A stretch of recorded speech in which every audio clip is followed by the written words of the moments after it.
Viewer discretion is advised. The content in this video may be disturbing to some viewers. Please proceed with caution. The Olympics. Millions of people tune in every 4 years. Athletes train for years, or in some cases the majority of their lives, for a shot at winning Olympic gold.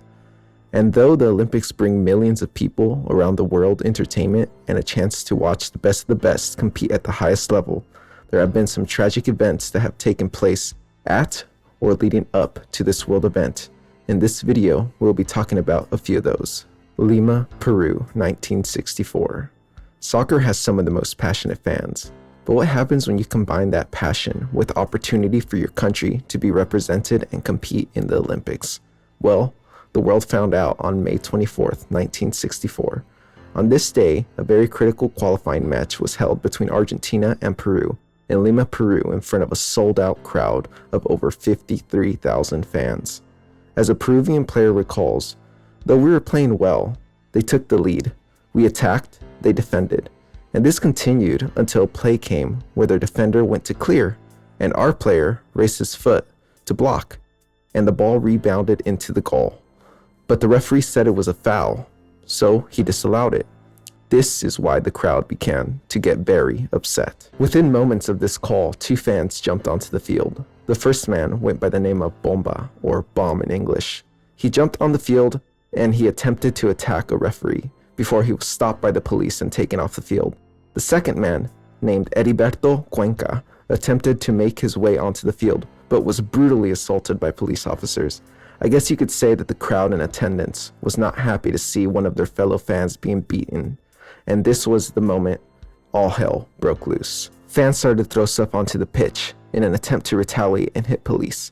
In reaction to this, the police started to throw tear gas into the crowd, and in an attempt to escape the suffocating gas, fans started to try to make a run for the exit tunnels. However, many of the exits were locked, leading to fans not being able to escape. I can only imagine the chaos inside the stadium as fans tried to escape. It was ruled that the cause of death for many fans inside the stadium was asphyxiation. My guess is that they weren't able to escape the gas and suffocated to death. And as if this wasn't tragic enough, it wasn't the end. While fans were attempting to escape and rescue others in the process, gunshots started to go off outside the stadium. It seems that the police started to shoot in response to what was going on and all of the chaos. Many eyewitnesses that were there that day reported that people died of gunshot. However, the judge that was in charge of investigating the tragedy, Benjamin Castaneda, says that they were never able to prove that. The death toll on this day was 328, but this does not include anyone that was killed by gunfire. Castaneda says that he made further inquiries, but nothing was found.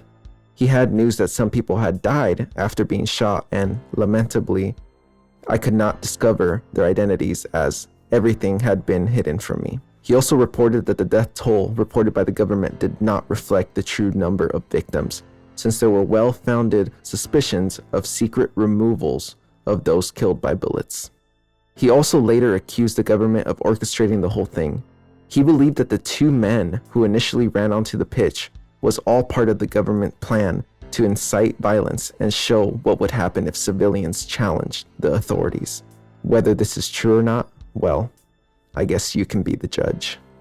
Tlatelolco, Mexico City, 1968. In 1968, university students, primarily of the Autonomous National University of Mexico, UNAM, and National Polytechnic Institute, IPN, and other universities began protesting due to their dissatisfaction with the government, primarily the political party PRI. More specifically, university students formed the National Strike Council in response to how police had violently handled a fight by rival student groups in central Mexico City. The National Strike Council organized large-scale protests over the summer of 1968, and the protests continued as the 1968 Olympic Games grew closer.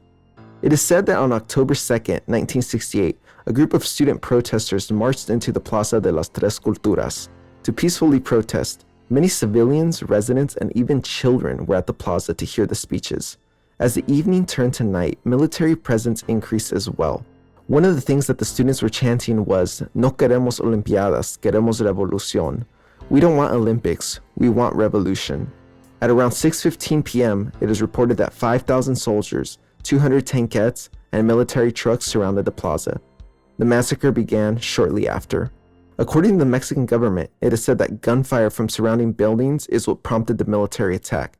But according to students that were there, it was the military helicopters that signaled the military on ground to fire into the crowd.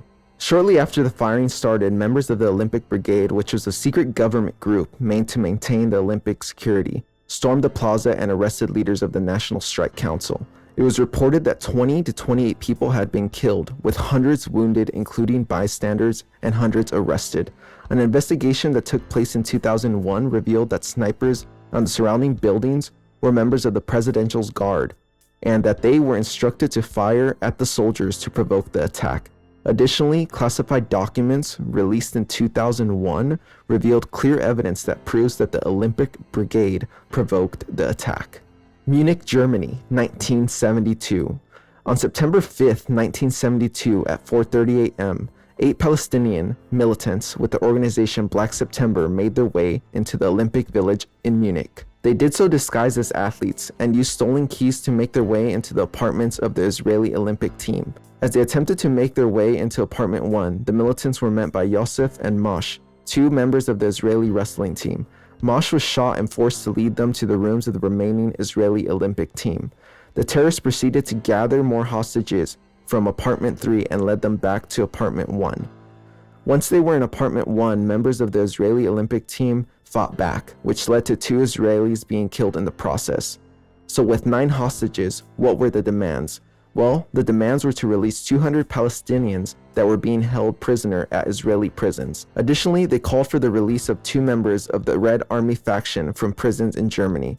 They also asked for an airplane to be provided so that they could make their escape. Now, the rescue was a complete disaster. At 10 p.m., the terrorists, thinking that they had come to an agreement, along with the hostages, were transported via bus and helicopter to the airbase. And from there, this is where it seems that everything that could go wrong went wrong. When the terrorists arrived at the airbase, the police were waiting to ambush them. However, it did not go as planned. You see, for starters, the police snipers were not adequately trained, improperly placed, there weren't enough of them, and they lacked radios to communicate effectively with one another and their commanders. To make matters worse for the hostages, the snipers were armed with assault rifles instead of sniper rifles. They were not equipped with either long-range scopes or scopes with night vision capabilities. On the tarmac, there was an airplane with 17 police officers disguised as a flight crew, and their purpose was to subdue the terrorists.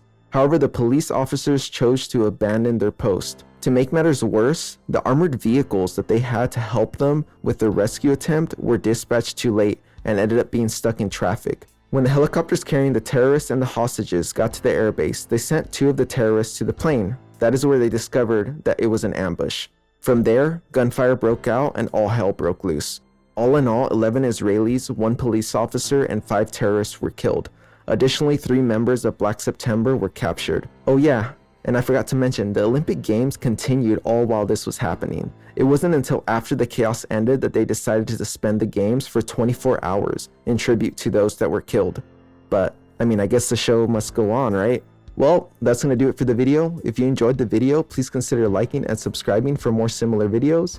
Let me know what you guys thought about the tragedies mentioned in this video in the comments below, and hit that bell notification for more content here on Strange Signal.